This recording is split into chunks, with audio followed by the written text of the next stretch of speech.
Então tá, vamos dar início à nossa aula sobre a NR23, Prevenção e Combate a Sinistro. Essa aula vai ter dois módulos, sendo um hoje e um assíncrono, que vai ser a definição da brigada de incêndio. Uma vez que a gente vai definir como que é a teoria de combate e a prevenção de sinistro no tocante a incêndios, como utilizar, como deve ser instalados dispositivos de combate a incêndio, por exemplo, agentes extintores, nós vamos poder lá na frente dimensionar a brigada de incêndio que toda empresa deve ter. Tudo bem? Bom, o combate ao incêndio, primeiramente, começa com a teoria do fogo. O fogo, ele vai ser uma reação química composto por três elementos, que é um agente combustível qualquer, um agente comburente, que vai ser a alimentação desse agente combustível no tocante ao oxigênio, e uma fonte de energia que vai levar à ativação, que predominantemente é o calor. Então, esses três elementos que vão fazer com que aconteça o fogo. É claro que se você pensar, o fogo ele vai nos dar benefícios, mas também na indústria ele pode causar danos catastróficos, né? Então, principalmente no tocante a acidente de trabalho, com risco excessivamente de morte, né? Porque se o cara, dependendo da proporção que ele se queimar, o cara morre. Se não morrer queimado, ele morre depois, né? Então, a ideia da aula de hoje é você conhecer as características do fogo, ou como ele se propaga, quais são os mecanismos de combate, o que você faz para evitar esse tipo de acidente. Lembrando que sempre que a disciplina é uma noção geral no tocante à segurança para você adaptar no seu ambiente de trabalho, seja na questão da energia, pessoal da engenharia de energia, seja no pessoal da aquicultura, que mesmo trabalhando com água pode ocorrer risco de incêndio. Conhecer as propriedades, os riscos materiais que temos na empresa, porque se nós vamos avaliar a, a teoria do fogo agora com os principais agentes propagadores, nós vamos saber controlar. E conhecer as principais fontes causadoras do incêndio, então. Então, a ideia é você conhecer para evitar esse tipo de situação. Você tem um grau de risco elevado, você tem situações que já estão propícias para acontecer algum tipo de dano e você está gerando ainda o que falta para o incêndio acontecer, entende? Então, essa é que é a ideia. Então, para evitar, então, a ideia é evitar proporções catastróficas, né? Então, por isso a gente precisa determinar com rapidez e eficiência as características que são incêndio, porque cada incêndio tem uma peculiaridade, nós vamos ver a seguir, porque o agente causador é diferente em muitos casos. Os tipos de agentes extintores, então, porque não são todos os extintores que são iguais, cada um é para um propósito, além de manusear os equipamentos portáteis de combate a incêndio. Ok? Essa é a nossa ideia aqui. Então, você saber qual extintor usar para qual tipo de incêndio que está ocorrendo. Por quê? Porque você tem que matar no início antes que ele se propague, depois você não tem o que fazer, literalmente, a não ser evacuar a área. Então, combustíveis. Nós vamos ter três modalidades de combustíveis: sólidos, líquidos e gasosos. Sólidos vão ser os papéis, madeiras, tecidos, plásticos, borrachas, isopor e outros. Os líquidos, gasolina, diesel, álcool, thinner, querosene e outros que pegam fogo. E os gasosos, gás liquefeito de petróleo, GLP no caso, propano, metano, etileno, butano e outros. O nosso comburente é o oxigênio, que vai estar presente na atmosfera. E nós vamos ter o famoso triângulo do fogo. O pessoal da energia deve já ter visto isso aí.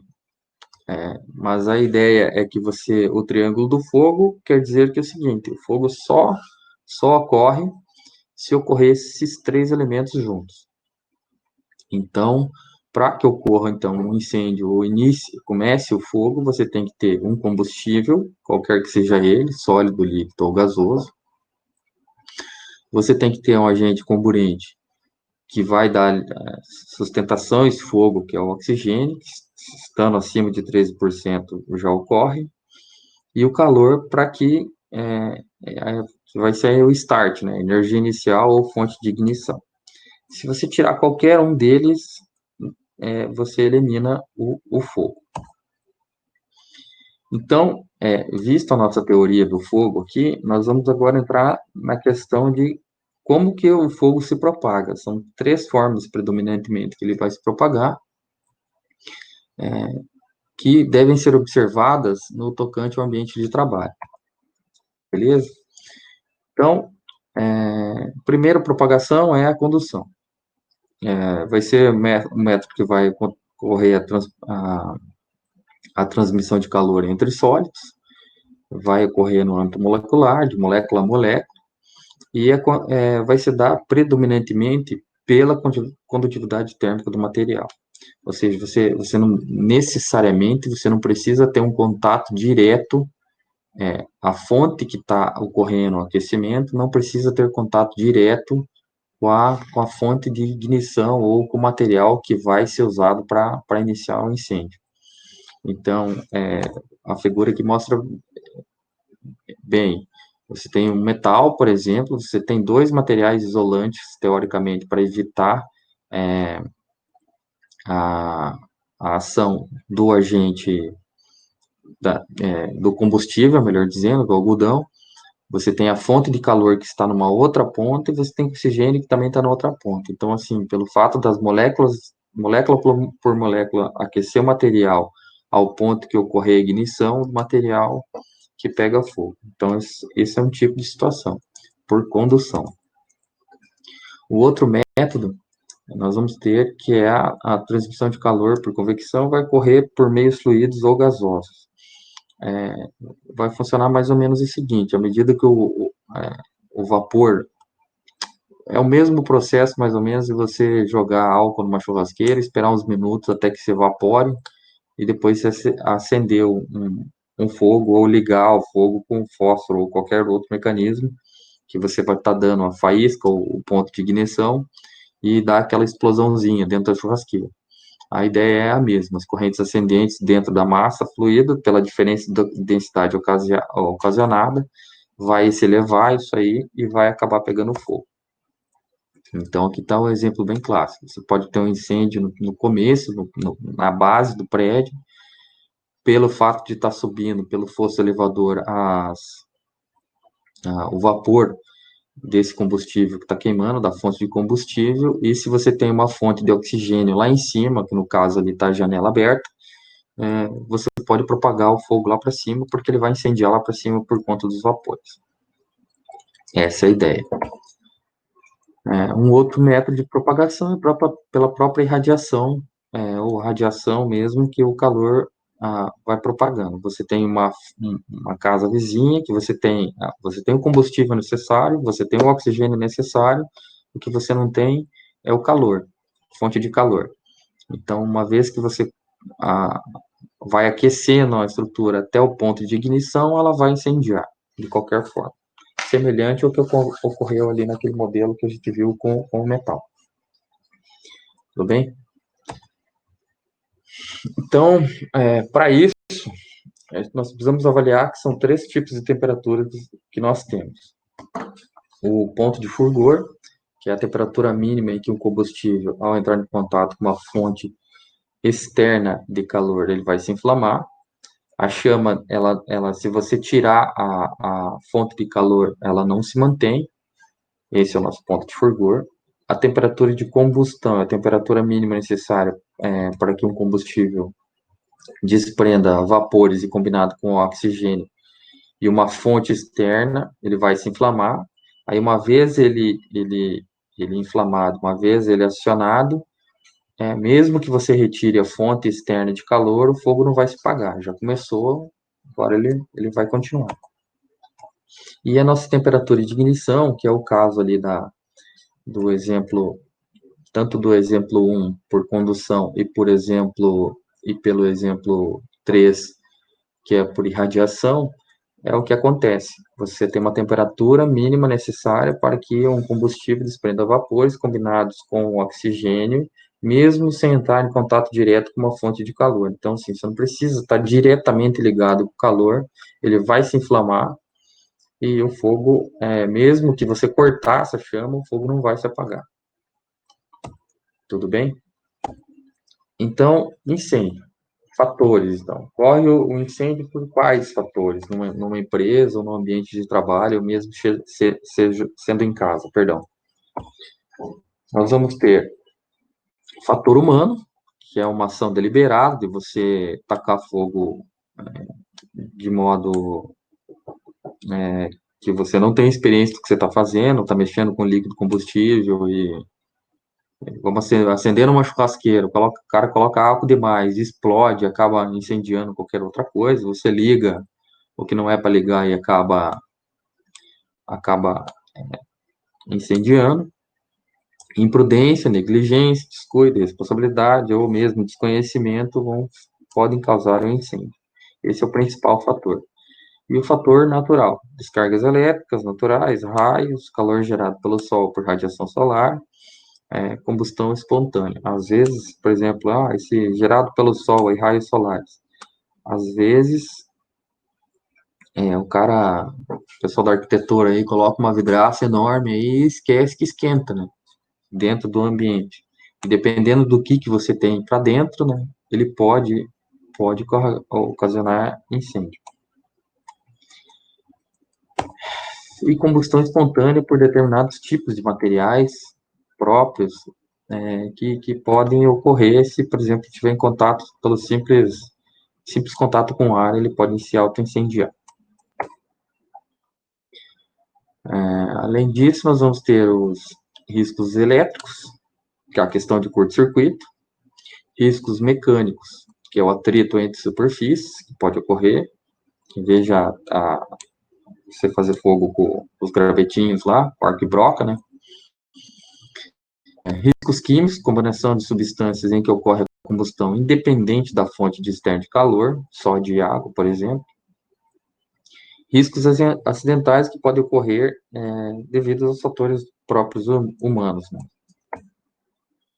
Então, é o seguinte, saindo dessas categorias aqui, então nós vamos ter as situações que nós vamos ter vários riscos que podem ocasionar um acidente, nós identificamos quais são os métodos de propagação desse incêndio, identificamos o triângulo do fogo. Agora a gente vai ver quais são as classes de fogo que a gente tem. Por quê? Porque a classe de fogo vai dizer para nós qual é o tipo de agente extintor que nós vamos usar mais para frente e dimensionar ele de forma correta. Tudo bem? Então, vamos lá. A classe de incêndio. Nós vamos ter a classe A, que é teoricamente a mais comum, que é materiais sólidos.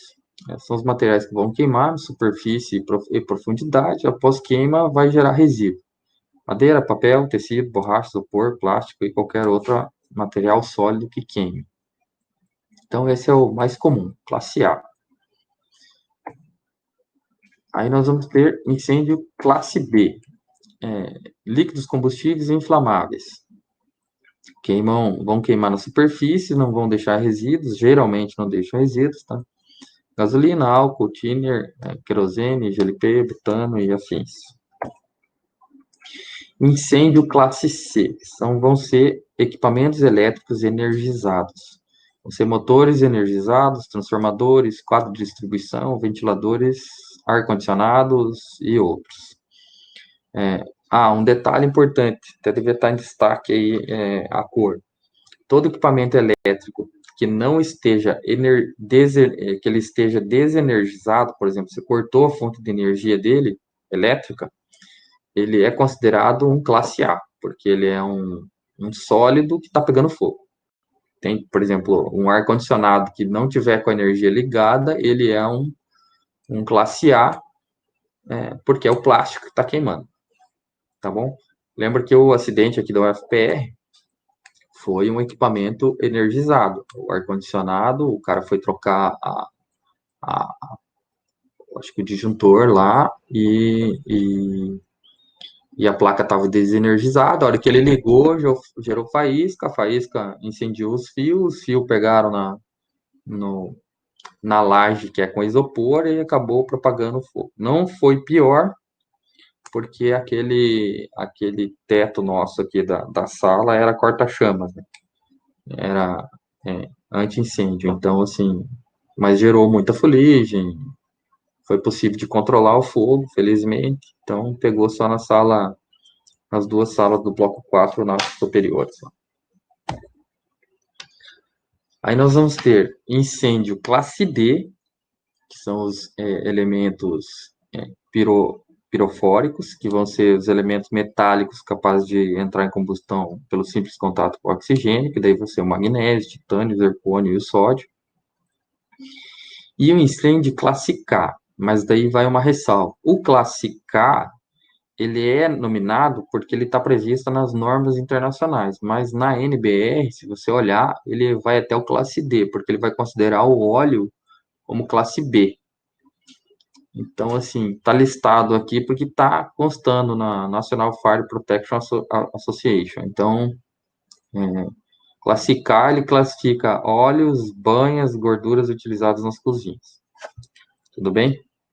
Mas, em geral, se utiliza predominantemente para as classificações até classe D. Ok?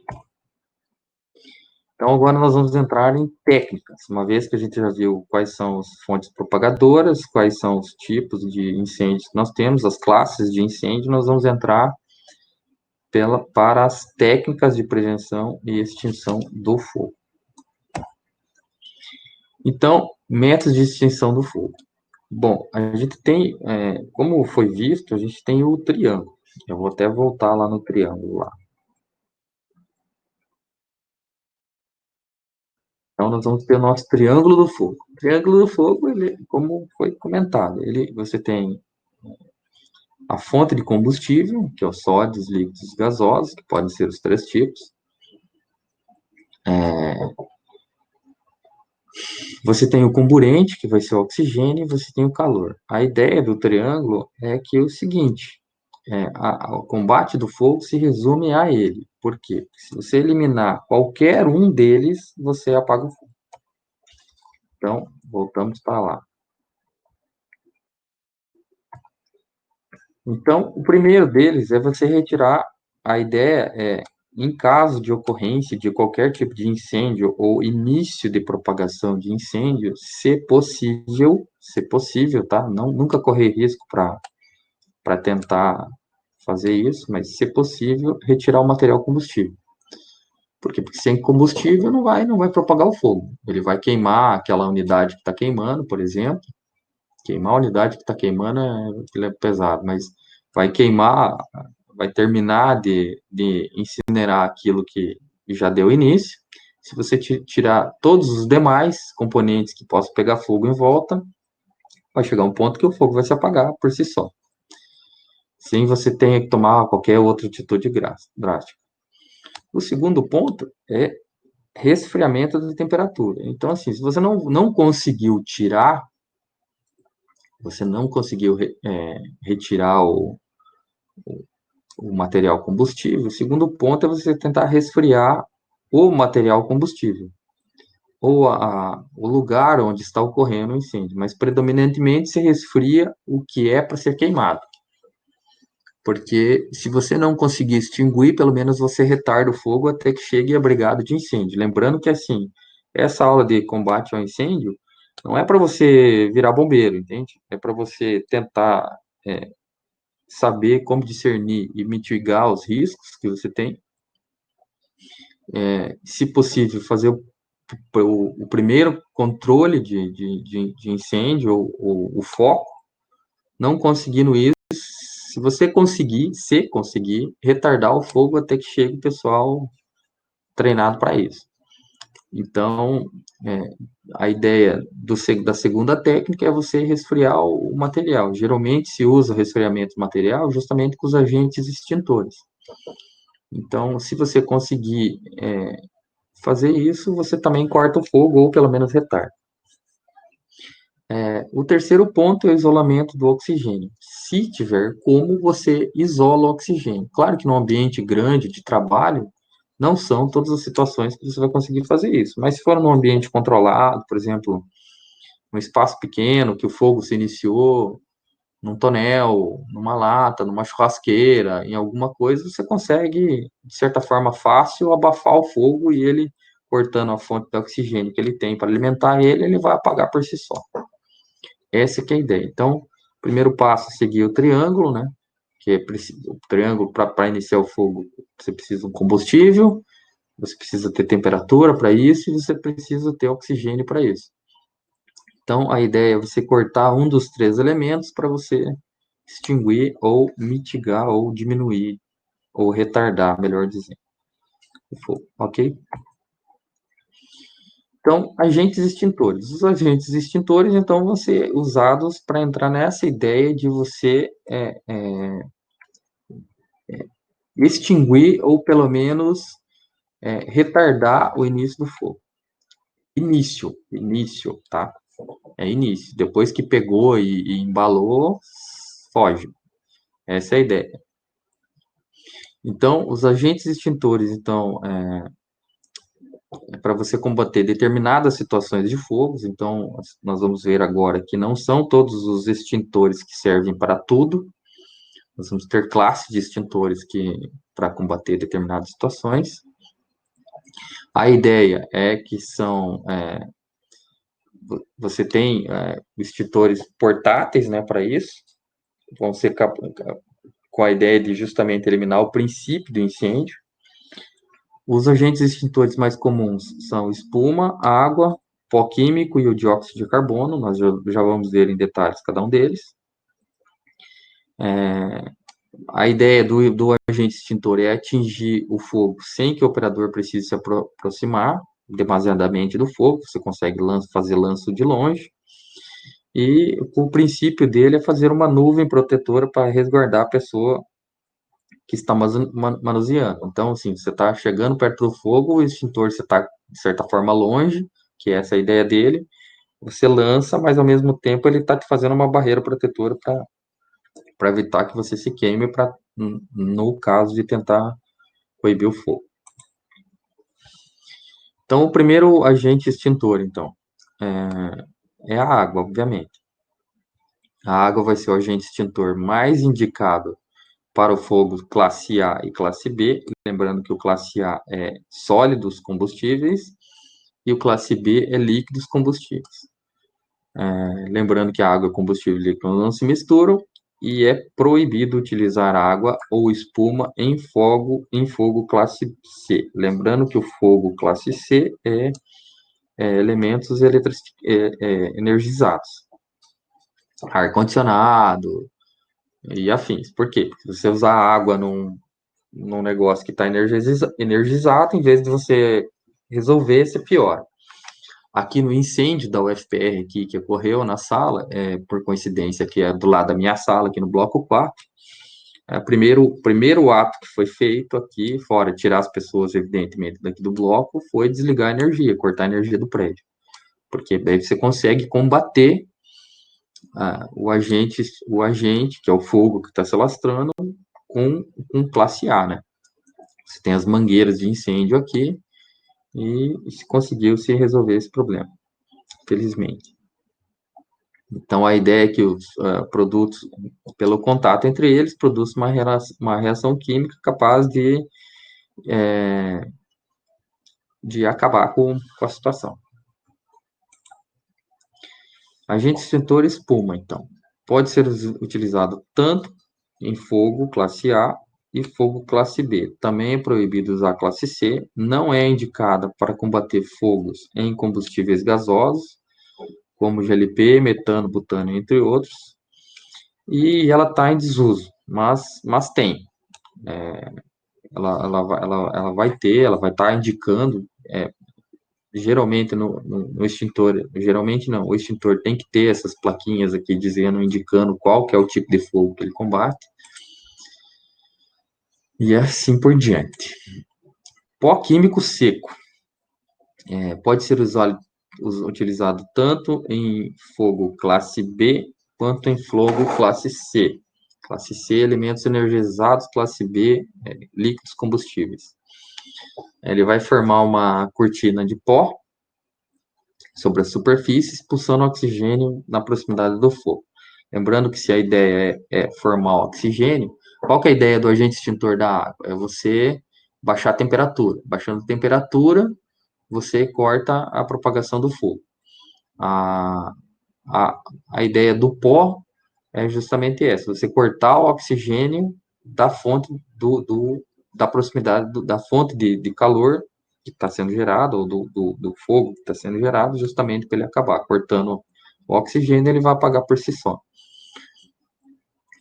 Entre os pós químicos utilizados, pode ser o bicarbonato de sódio, bicarbonato de potássio, cloreto de sódio, sendo o mais utilizado de todos eles é o bicarbonato de sódio. Existe também no mercado o pó químico ABC, que o nome já vai falar que justamente é para usar em todas as situações. Ele é mais carinho, mas ele pode ser usado em fogos classe A, classe B e classe C. Porém, está em desuso, porque... Desuso não, a desvantagem é que ele é corrosivo, né? Então, se você apagar um fogo com o pó químico ABC, ele vai estragar a tua estrutura de alguma forma.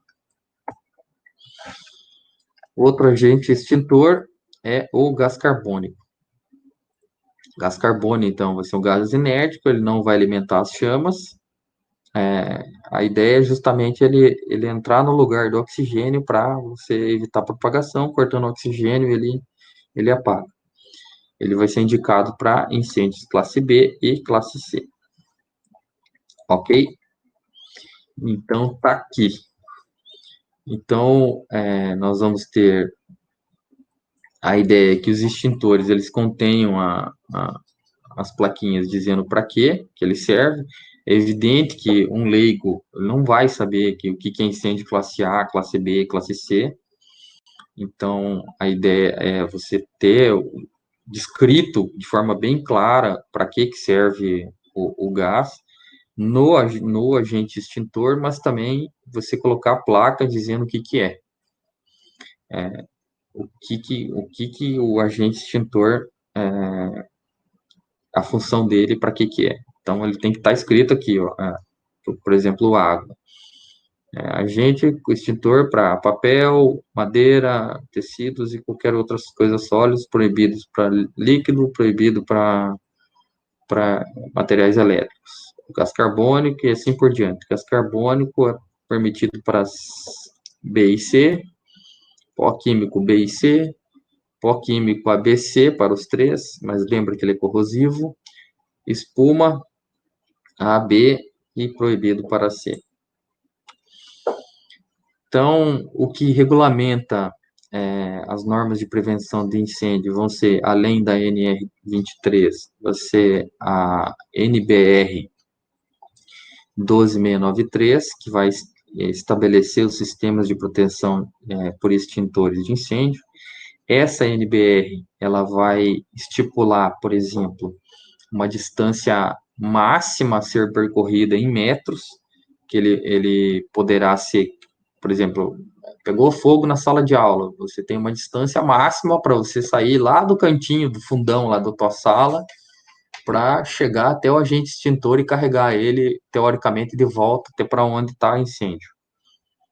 Positivo? E ela também vai falar em relação a duas questões, não está aí, mas nós já vamos dizer mais para frente, que é a distância e a área máxima adotada por extintor. Então, vai ser essa NR aqui. Ela é uma NR relativamente bem antiga, ela tem algumas edições, assim, mas ela é bem velhinha já o início dela. Que vai estipular os sistemas de proteção por extintores de incêndio. Então, o bombeiro, quando ele vai fazer perícia, por exemplo, aqui da universidade, ou de um prédio que seja comercial, ele vai avaliar o fluxo de pessoas que estão dando, atividade que vai ter, quais que são, o que você vai trabalhar dentro do ambiente da indústria, para daí você fazer o correto dimensionamento, segundo o SNR, da tua, do teu extintor, do número de extintor, ou como tem que ser feito a instalação desse extintor. Então, a instalação do sistema de proteção de incêndio vai ser determinado pelo grau de risco do incêndio da empresa, porque uma empresa que trabalha com uma madeireira, por exemplo, é diferente de uma escola. A possibilidade de incêndio das duas são bem distintas, né? E assim por diante, essa é a ideia.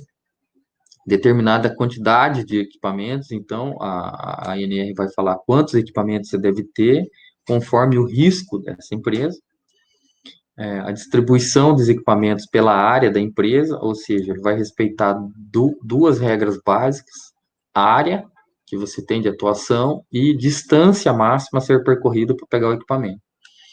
E como tem que ser feita a instalação desses equipamentos nas áreas da empresa, as demarcações e os lugares. Além disso, a norma vai falar a questão de sinalização, identificação dos locais onde serão fixados os equipamentos de combate, ou seja, não basta você dimensionar de forma correta, como você tem que fazer a sinalização dessa norma. Uma parte dessa sinalização a gente até viu como que tem que ser feito na aula de sinalização.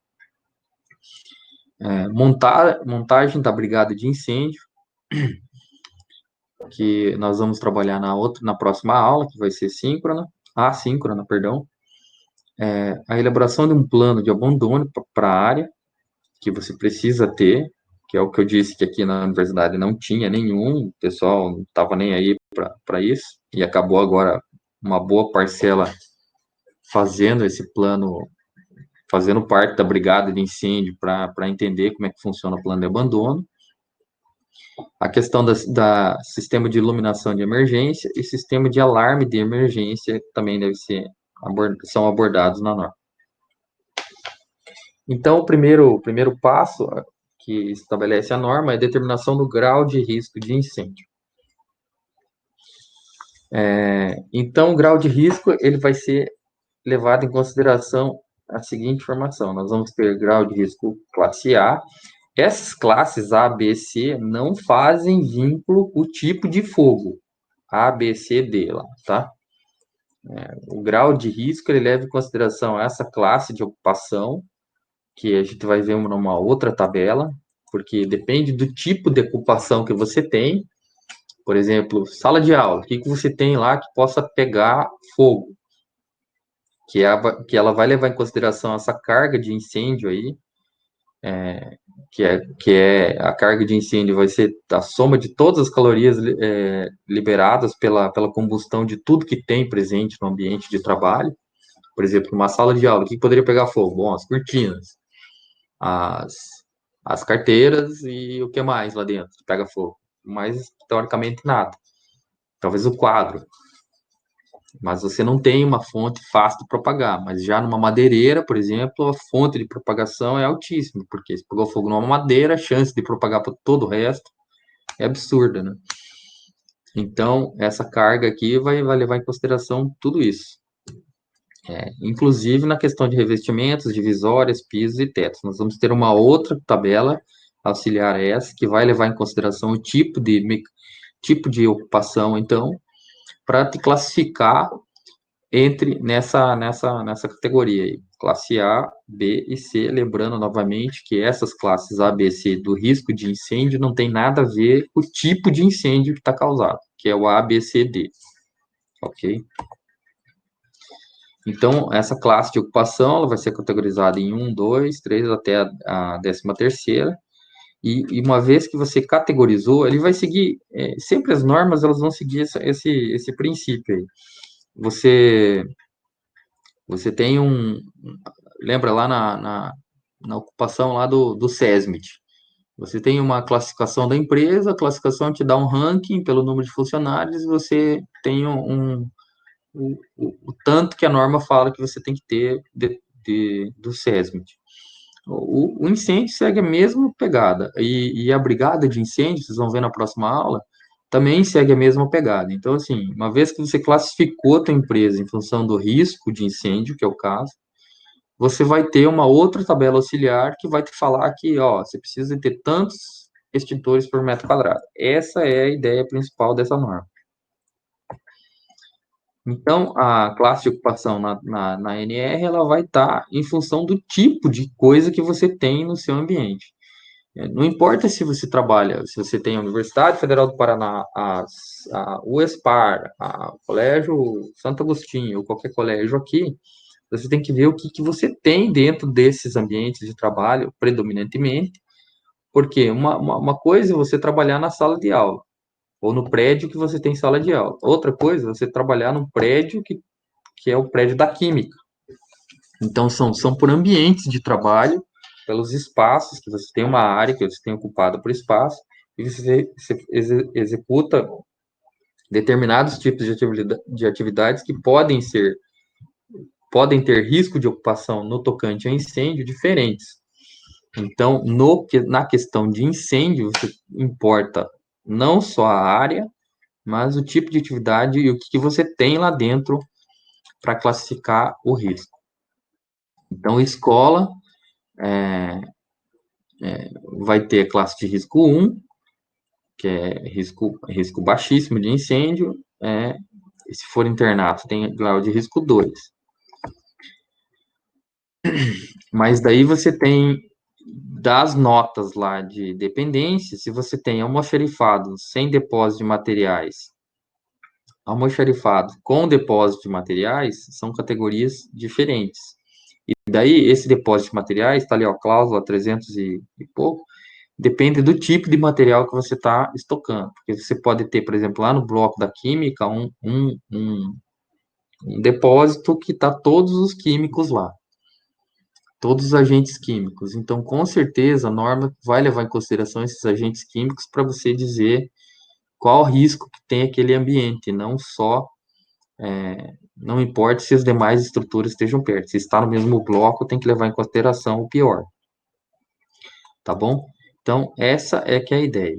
Você levar em consideração o que tem no ambiente e a área que ela ocupa. Já vai ficar melhor a hora que a gente entender as demais tabelas ali, a hora que a gente apresentar as demais tabelas.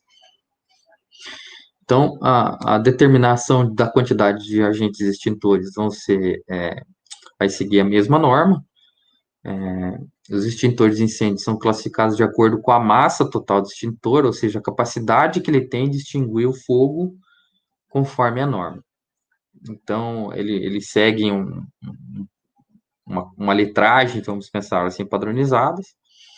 Aí nós vamos ter extintores portáteis, que são considerados portáteis, que são até 20 quilos, e extintores sobre rodas, que são aqueles maiores que, em determinados tipos de situações de indústria, você tem ele. Então, aqui está adaptado da norma, então. Então, nós vamos ter os agentes extintores portáteis. Aí nós vamos ter o agente extintor, que é a água, espuma mecânica, gás carbônico, pó químico e demais. A carga deste extintor em litragem, que é 10 litros, e a capacidade extintora que esse agente água, 10 litros, tem de sanar o fogo, vamos pensar assim. Então, a capacidade do agente extintor com carga de 10 litros, ele tem a capacidade extintora 2A.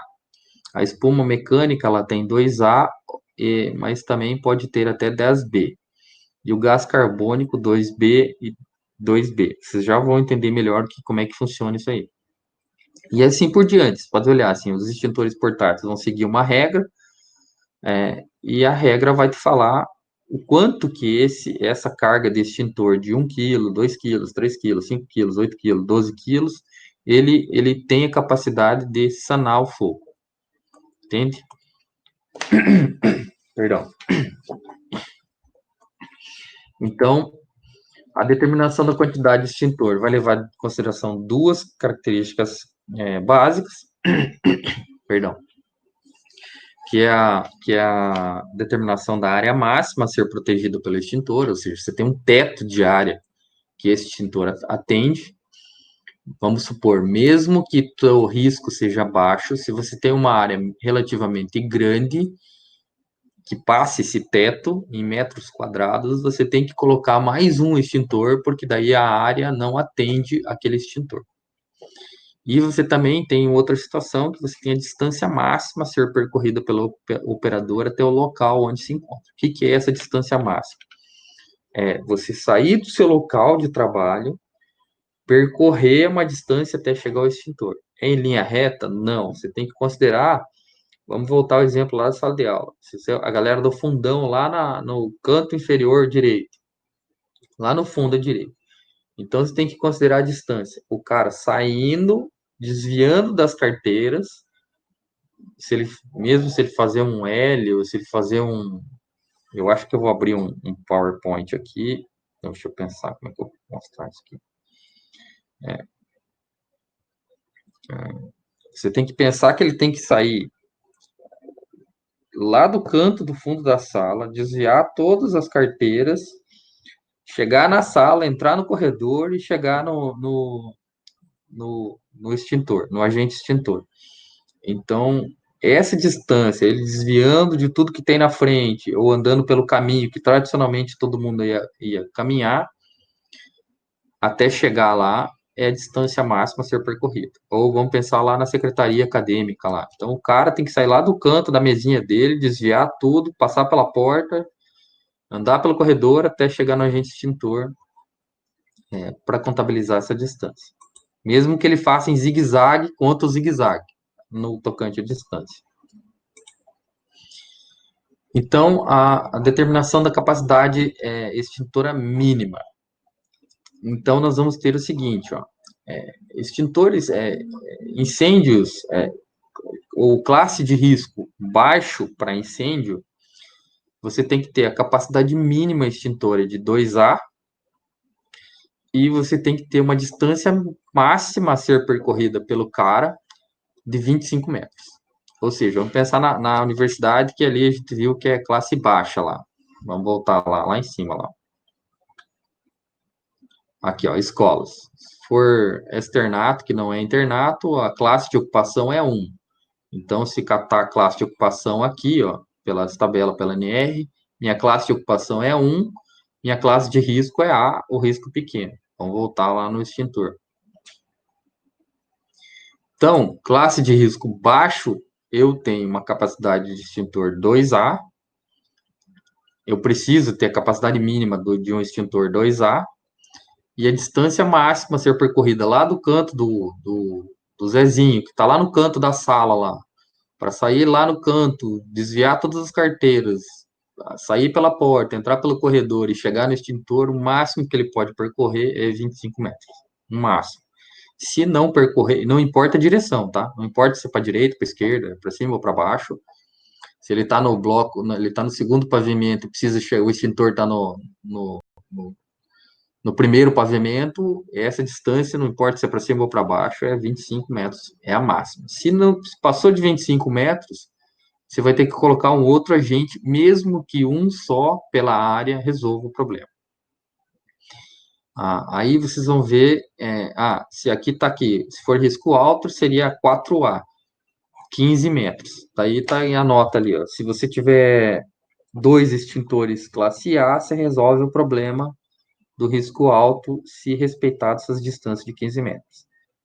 Colocou 2 e passou de 15 metros, tem que colocar um terceiro e assim por diante. Beleza?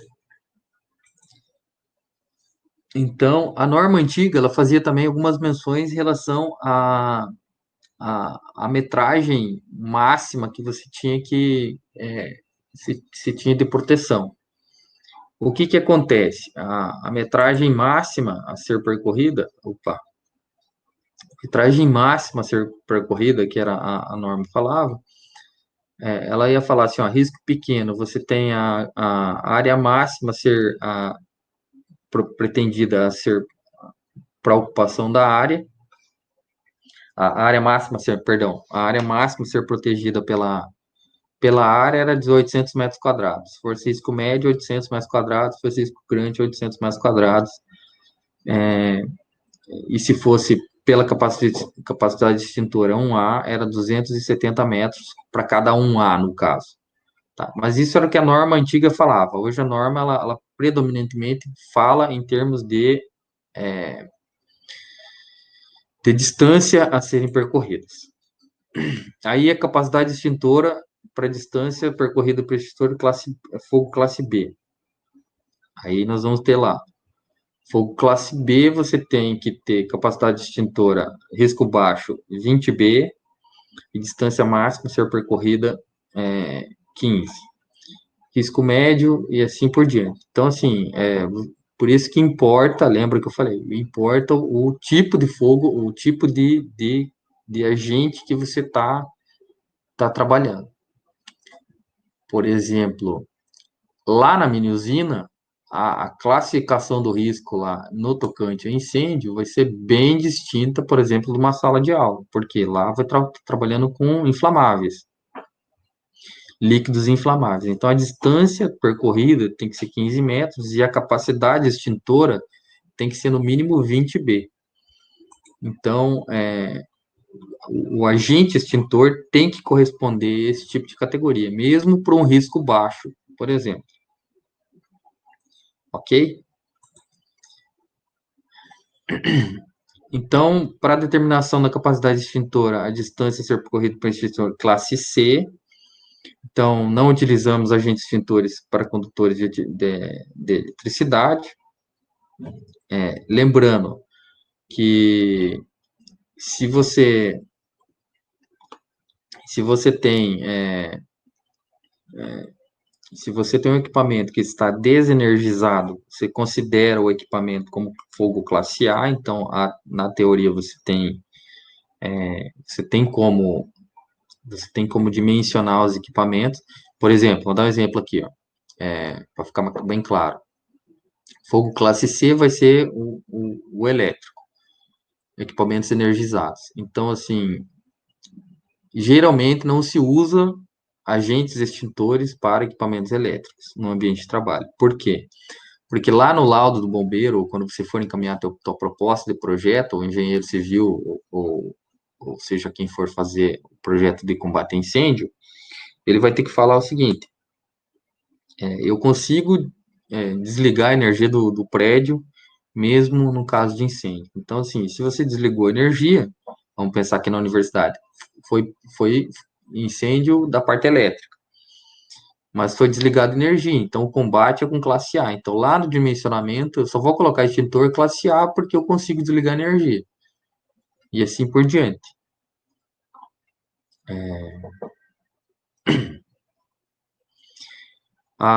Se o equipamento ainda estiver energizado, você ainda combate, você tem que seguir a tabela para a distância de 20 metros, que vai ser geralmente 15 metros de distância.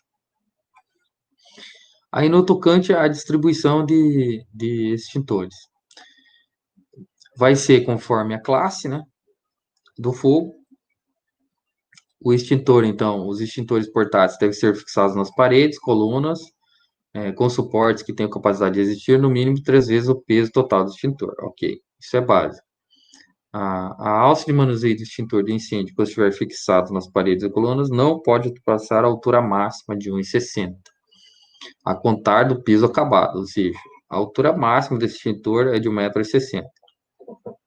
Evidentemente, por quê? Porque uma pessoa de estatura baixa consiga tirar o extintor. A parte inferior do extintor no piso acabado deve ficar no mínimo a 10 centímetros de altura. Proibido deixar extintor no chão, mesmo que ele tenha demarcação de extintor, é proibido deixar extintor. A sinalização do local do extintor, segundo a norma, área industrial, depósito, deve existir no piso uma marcação. A marcação deve ter as seguintes dimensões e cores: área pintada em vermelho 70 por 70, mais uma borda de 15 centímetros de largura. Beleza? Faixa amarela. Nessa, igual tá a figura aqui embaixo. Aqui. Extintor, a elevação uma altura máxima de 1,60 m, no mínimo 10 centímetros do chão e com a marquinha embaixo dela, logo abaixo. Recomendada, a norma deveria exigir. Você coloca, mas como ela coloca a recomendação, o cara coloca, cada um coloca um tipo de marca do jeito que quer, mas ó, a recomendação é você coloca isso.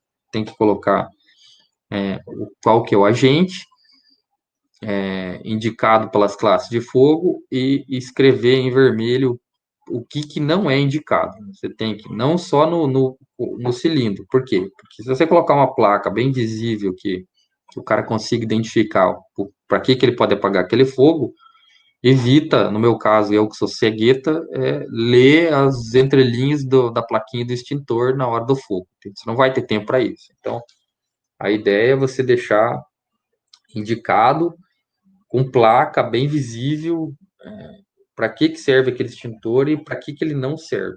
Essa é a ideia. O mais importante, para que ele não serve. Porque se você usar água em equipamento elétrico, vai piorar a situação. Sinalização de coluna, então, você deve fazer uma borda ao entorno de toda a coluna para dizer que ali naquela coluna tem extintor. Perdão. A sinalização no piso também deve seguir. É proibido estacionar próximo disso aqui, das colunas. Você tem que, no tocante o resto, segue as demais orientações. E a gente encerra essa aula de hoje aqui. Por quê? Porque a próxima aula nós vamos trabalhar a questão de sistemas fixos de combate a incêndio, que também segue uma norma, e daí, posteriormente, nós vamos entrar no dimensionamento da brigada de incêndio. Quais são as regras, como tem que ser feito, o que precisa ser feito. Porque a brigada de incêndio vai ter que seguir um treinamento para ser um brigadista de incêndio, mais ou menos é a mesma ideia da CIPA, só que são coisas diferentes. Tudo bem? Então, encerramos aqui. Essa semana entra mais 2 atividades lá na Google Class. E semana que vem entra uma última atividade para encerrarmos a disciplina. Como é a nossa última aula presencial, quero agradecer a todos, tá, pela participação. Como vou frisar que a disciplina teve a ideia de dar noções gerais no tocante à segurança e saúde dos trabalhadores, principalmente para vocês, engenheiros, futuros engenheiros e engenheiras que vão assumir cargos geralmente de liderança, e vão estar com pessoas subordinadas à equipe. Lembrando que na falta de um engenheiro de segurança, ou de um médico de segurança, ou de um técnico de segurança, responde o engenheiro, imediatamente que está responsável pela equipe. É claro que o foco da disciplina foi só noções mínimas para você ter de segurança. Não é torná-los engenheiros de segurança, mas é você saber situações de lidar com determinados tipos de causa, principalmente para evitar acidente. Tudo bem? Queria agradecer, peço desculpas aí às vezes pela questão de aula síncrona, tocante que estamos vivendo, esse tipo de aula online, às vezes não fica muito claro, mas tenho me esforçado para tentar. Tudo bem? Obrigado a todos, bom final de ano para todo mundo, e teremos mais uma aula assíncrona, então, e concluímos a disciplina. Até mais, pessoal. Tchau, professor. Obrigada. Tchau, professor. Obrigada.